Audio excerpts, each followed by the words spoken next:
Paz, Senhor Jesus, igreja. Bom dia com Cristo Coração. Passando para deixar uma breve reflexão para a nossa vida. Se encontra no livro de Atos 16, ou melhor, a carta de Atos dos Apóstolos 16, 31, que diz assim: crê no Senhor Jesus e será salvo tu e tua casa. Irmãos, eu sempre tenho ensinado para o povo de Deus que nós não devemos de maneira alguma pegar um único versículo da palavra de Deus e isolar ele e pegar aquilo ali como regra de fé para a minha vida. Porque em Atos 16, 31, na parte B, diz que crê no Senhor Jesus e será salvo tu e tua casa. Muitos pregadores hoje, eles utilizam desse versículo dizendo que se eu creio em Cristo, toda a minha casa vai ser salva. Toda a minha casa vai ser salva, porque eu creio. E se eu creio, Deus vai chamar todos. E nós devemos tomar cuidado com isso, porque a Bíblia, eu não posso usar ela, um único versículo, eu jogar simplesmente para o povo, achando que aquilo ali, irmãos, como que eu posso dizer? É como se fosse uma fórmula mágica. Eu creio em Cristo, me batizo, se torno um cristão e agora meus filhos, minha esposa, todos que estão à minha volta vão estar em Cristo também. E não é bem assim. O próprio texto, ele já vai dizer isso. Ó, o verso 32, vamos lá. Ele pregaram a palavra de Deus e a todos os de sua casa, naquela mesma hora da noite, cuidando deles, lavou-lhe os vergões dos açoites. A seguir foi ele batizado e todos os seus. Ou seja, Paulo e Silas, ele não prega só para o carcereiro, ele prega para a família do carcereiro. E a Bíblia vai dizer que após todos ali ouvirem a palavra de Deus, eles foram batizados, eles aceitaram a Jesus, foram batizados e se converteram ao Senhor. Se nós formos na carta de Paulo aos Romanos, no capítulo 10, no verso 13, diz assim: porque todo aquele que invocar o nome do Senhor será salvo. Então nós vemos que a salvação não depende de mim para os meus filhos serem salvos. Ou melhor dizendo, vou explicar direitinho. Eu aceitei Jesus. Agora, vamos dizer, me batizei, agora eu sirvo a Deus. E se eu pegar aquele versículo de Atos 16, 31, muitos pregam que o quê? Se você aceitou agora, Deus vai fazer obra na vida de todos. Não é bem assim. Por quê?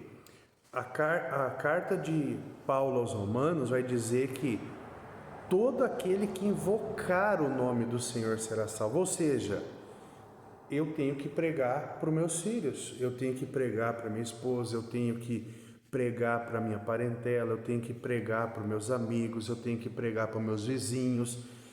E todo aquele que invocar o nome do Senhor será salvo. Como assim? Então basta eu dizer, eu creio em Jesus, estou salvo? Não, irmãos, não é bem assim.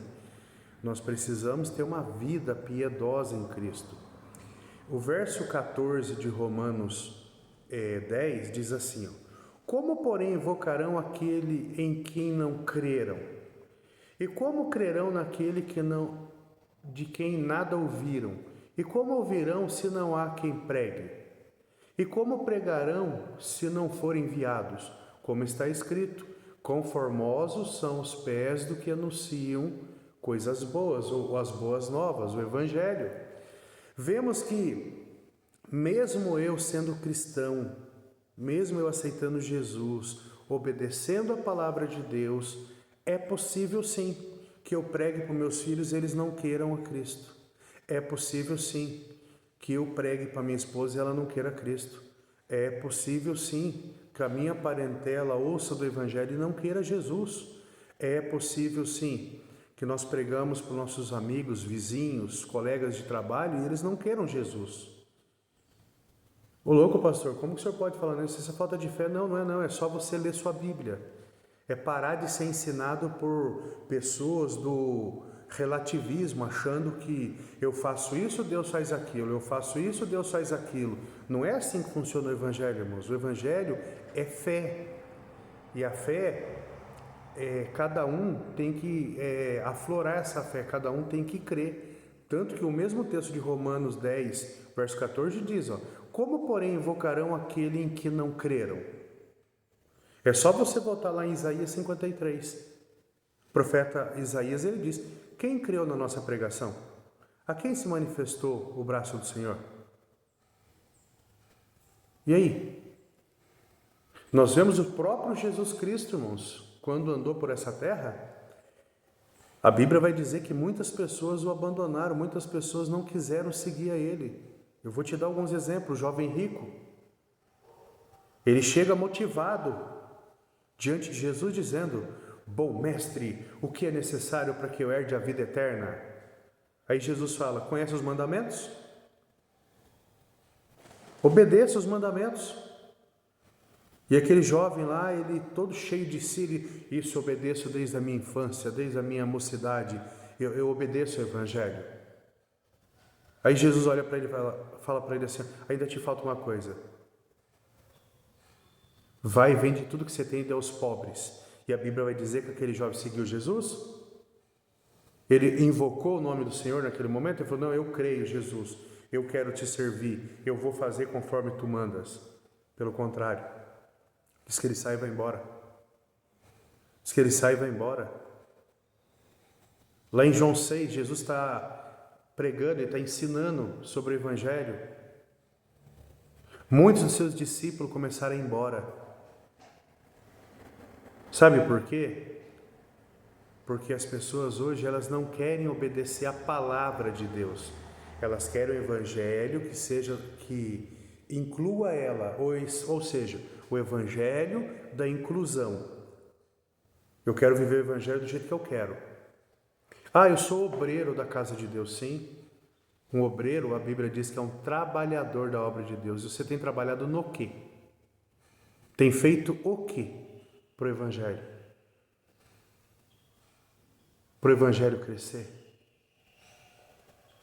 Veja bem, irmãos, nós precisamos conhecer a Escritura. Hoje há em nosso meio um povo preguiçoso que não quer ler, não quer estudar, não quer aprender da palavra de Deus. E aí eles pregam tudo do jeito que eles acham. Vai para o YouTube, na internet, pega lá os pregadores coach e simplesmente o que vem com uma palavra de aceitação, o evangelho da inclusão, que não é o evangelho de Cristo. O evangelho de Cristo não é o evangelho da inclusão, é o evangelho da renúncia. Tanto que Jesus, ele não, quando as pessoas queriam seguir a ele, veja o que Jesus falava para elas. Veja o que Jesus falava para elas. Você quer vir após mim? Negue-se a si mesmo, toma a sua cruz e siga-me. Hoje não, hoje o evangelho é pregado, sabe como? Ô irmão, seu filho está nas drogas, vem para Jesus que ele tira ele. Seu marido foi embora, vem que Jesus traz ele de volta. E nós vemos que Jesus, quando ele pregava o evangelho, irmãos, ele não oferecia nada a esse povo, a não ser o quê? A cruz para carregar. Uma cruz para carregar. Tanto que os candidatos ao discipulado, aqueles que queriam seguir a Jesus, quando chegavam para ele, bom mestre, eu te seguirei para onde quer que fores. Jesus olha lá e fala assim, olha, as raposas têm seus covis, os passarinhos têm seus ninhos, mas o Filho do Homem não tem onde reclinar a cabeça. Vem e me segue. Aí começava as desculpas. Ô senhor, viu, eu preciso ir ali despedir do meu pai antes que ele morra, eu posso ir lá, daqui a pouco eu volto. Jesus, viu, deixa os mortos sepultar os seus mortos, vem tu e me segue. Ó senhor, eu preciso ir ali despedir da minha família, daqui a pouco eu vou. E Jesus olhava e falava assim, viu, deixe lá, aquele que olha para trás não é digno de mim. Então nós precisamos, igreja, conhecer o Evangelho da forma que ele está escrito. Viver o Evangelho da forma que está escrito. Saber interpretar a palavra de Deus. Por isso que é necessário estudar as Escrituras. Por isso que é necessário eu e você pegarmos, irmãos, e estudar as Escrituras.